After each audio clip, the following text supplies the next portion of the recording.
दरम्यान विधान परिषदेकरता भाजपनं विवेक कोल्हेंना संधी दिली। कोपरगाव शहरामध्ये भाजपा कार्यकर्त्यांनी यानंतर जल्लोष केला। ढोल ताशांच्या गजरामध्ये मिठाईचं वाटप करण्यात आलं, फटाक्यांची आतिषबाजी करण्यात आली।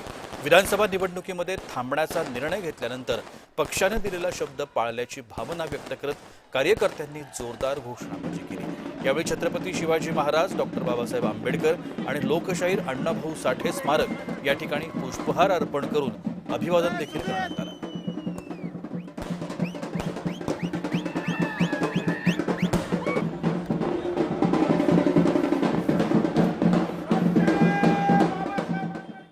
भारतीय जनता पार्टी हा दिलेला शब्द पाळणारी पार्टी आहे आणि म्हणून मी सर्व भारतीय जनता पार्टीच्या पदाधिकाऱ्यांचे, तालुका असेल, जिल्हा असेल, पालकमंत्री असेल, सगळ्यांचेच मी विशेष आभार मानतो की त्यांनी आज कोल्हे कुटुंबियाला न्याय दिला।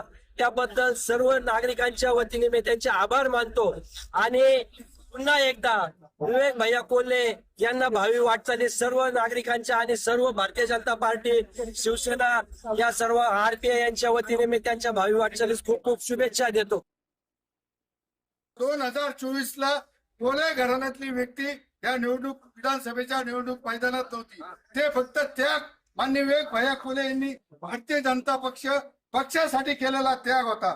त्या त्यागाची आज खऱ्या अर्थाने भारतीय जनता पक्षाने दखल घेऊन माननीय विवेक भैया कोल्हे यांना विधान परिषदेची निवडणूक दिली, उमेदवारी दिलेली।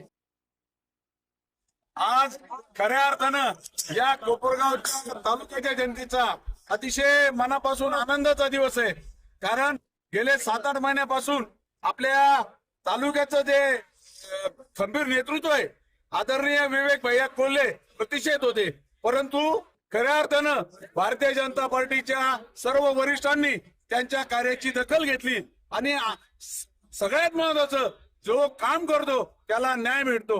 आज या कोपरगाव तालुक्याच्या जनतेला कळालेलं आहे 24 कॅरेटचं सोनं काय ही खऱ्या अर्थानं कोपरगावच्या जनतेला कळालेलं आहे